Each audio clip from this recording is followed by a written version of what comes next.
The name is just the names of the minerals used for this rock. Neodymium, aluminium, tantalum, gold. Why is it precisely those minerals? Because these are the ones that we could get out of the hard drives, and especially for this exhibition we wanted to use hard drives because they contain neodymium, which is a rare earth element. But we did also add a B to the name. That's true. Because it's a B. No, because we saw this kind of Borges reference almost to the Library of Babel, and how these hard drives are kind of storage containers of the thing that very physical storage container of the thing that we always regard as being virtual. Yeah, for us. Because all of the aluminium discs here behind me that we melted to cast back into the rock, they all still contain the data. As you can see, all the hard drives are destroyed physically and not magnetized. So in a way, this artificial ore still contains this invisible, unreadable, unreachable library of information, which is now just purely physical, but no longer accessible in any way, just imaginary, perhaps. I guess the very first step was not even done by us. It was done by a data destruction company in Wembley. So they offer the service where they go and destroy people's hard drives to get rid of, I don't know, all kinds of data. But what we liked about this place is that they do it very physically. So as you can see, the hard drives have all been smashed or drilled through, but they still contain all this information on them. So the first thing that we did was opening each and every hard drive, taking out the magnets which contain neodymium. These are, maybe you want to, so these are all the discs that have all the data, so that was the aluminium. We also harvested actually a lot of copper, but that was completely unusable. It was so dirty, so heavily processed that once we dissolved it, it just became dust and disappeared. So the gold all came from here, and that was dissolved in a chemical process. And then finally the tantalum capacitors, we took them off one by one and sanded them down to be these little kind of granules that are on the mineral. And so then we melted down the aluminium and casted it in sand, in earth again, to kind of create this very artificial mineral, this very artificial rock. And I think the fact that this like process of returning it to something that's very artificial, but at the same time refers to perhaps our notion of how this naturally occurs, and that this process is very laborious was quite important to us. And perhaps it's also one of the reasons why we like showing this work not just as the mineral, as the rock, but alongside the mine, because between those two is this kind of process. That's a reversal of the process that it normally goes through. The reversal of the process, the laborious process, kind of geopolitical laborious process that takes place in order to make the hard drives in the first place. This is kind of just the beginning, and it's a work that hasn't happened yet. But we see this small piece as a kind of I don't know, introduction or a preliminary stage in the development, and that's why it's so important to us to include always the tantalum, although there's just the tiniest amount of it compared to the other minerals, because it's a material that tells such an interesting story, because that's the mineral that is needed to make virtual connections. So that's the material that creates the immaterial, which is the tension we are absolutely fascinated by. And at the same time, tantalum I think is particularly interesting because until 5 years ago it literally only came from Congo, from the east of Congo.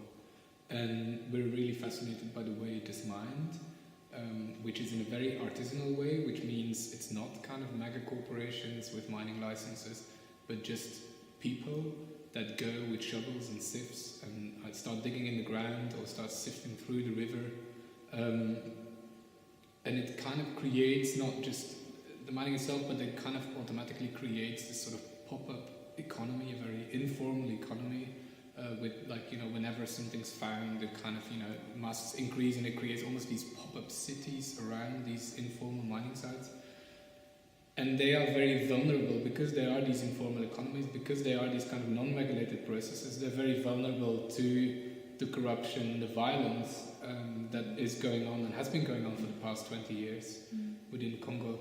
And so these kind of very real political circumstances are contrasted with the way that we then use these minerals in all of our iPhones, in all of our laptops, PlayStations. We're dragging around this piece of Congo to establish these connections and to inhabit these worlds that we regard as virtual.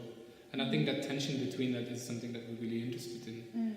But there's also the process in which once these materials are extracted from the Congolese earth, they're often then sent to China to be processed and assembled. And we've been doing a lot of work with China and with mass manufacturing. And in particular, we're very interested in this connection between China and Africa, this sort of cultural, economical, industrial exchange where minerals go one way, ammunition goes the other way, who affects who, and all these kind of interwoven circuits in which also very much there's a lot of Israeli involvement, which is where I'm from, and of course Congo and its Belgian history. So it's also very, we see it as connected through personal histories of the places we come from and their own questionable industries. And I think it's like in our work, we often talk about our work and we kind of deconstruct these processes of production, and we're not interested in these processes as merely technical processes, but actually as political processes, cultural processes, ethical processes. And at the same time, we're interested in the kind of processes that are in this process of production and the kind of mechanisms that sort of try and neutralize these political and ethical processes, and the kind of process of becoming neutral, and how do we regard these materials as purely kind of components within a larger system. And so I think one of the first things that we realize as an artist as well in working with these kind of systems is that we're part of these systems. It's really important for us, especially with regards to the work that we're doing in Congo at the moment, with regards to the work that we've made in China, is that we cannot be the kind of commentator, like artist outsider that waves its finger at labor circumstances in China, circumstances of coltan mining in Congo. And so we are complicit within this process. And to kind of acknowledge that we are complicit within this, and that the work that we create has a certain agency within this kind of system, perhaps to temporarily kind of subvert this, but to acknowledge that complicity is quite important for us. And I think one of the things we particularly like doing is to try and address these processes but use them in a sort of, to create some kind of a completely useless or absurd outcome, or a completely unnecessary thing or activity perhaps that doesn't have a functional purpose other than to kind of question its own emergence and all the choreography around it. We didn't necessarily think of rare earths, but we've definitely been thinking of earth. Yeah, and I think just materials in itself. I mean, it's important to mention that, for example, tantalum, even though part of this rock is technically not a rare earth, but to us, it's a very similar component in its cultural functioning, in the way that we need it in order to kind of create technological devices. There's also something kind of more perhaps spiritual or magical in this idea of provenance, of as Tuur was explaining, this thought that we all carry a piece of Congo in our pockets, or we were doing this other work with fireworks, and we discovered that every time a firework explodes, there's a piece of china falling from the sky. And this question of the essence of place, and perhaps also with this work, and how the information, the data on the discs remains within the sculpture, even though you cannot prove it perhaps, but it's almost kind of a magical entity still within. Well, I think artists historian might be better suited to really kind of answer this question.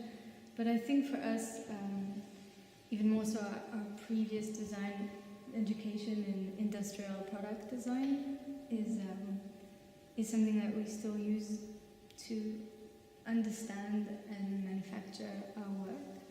And because of that, we also like to work with objects of industry, within processes of industry. We use kind of mass manufacturing logic and development techniques.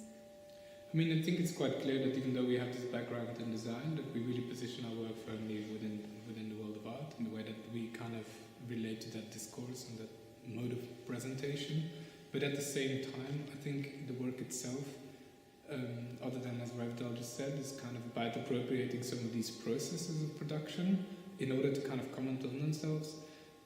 It feels like for us it's a way of engaging with almost the very ontology of these things and what they are, rather than a kind of metaphorical, referential way. So in much of our work, I think we talk about the presence and the agency of the object, of the sculpture, of the art object. It's kind of provenance of the materiality of it, rather necessarily than being interested in what it refers to, because we're much more interested in the kind of direct engagement or the object's engagement within these processes, or the objects kind of resulting from certain processes. Mm.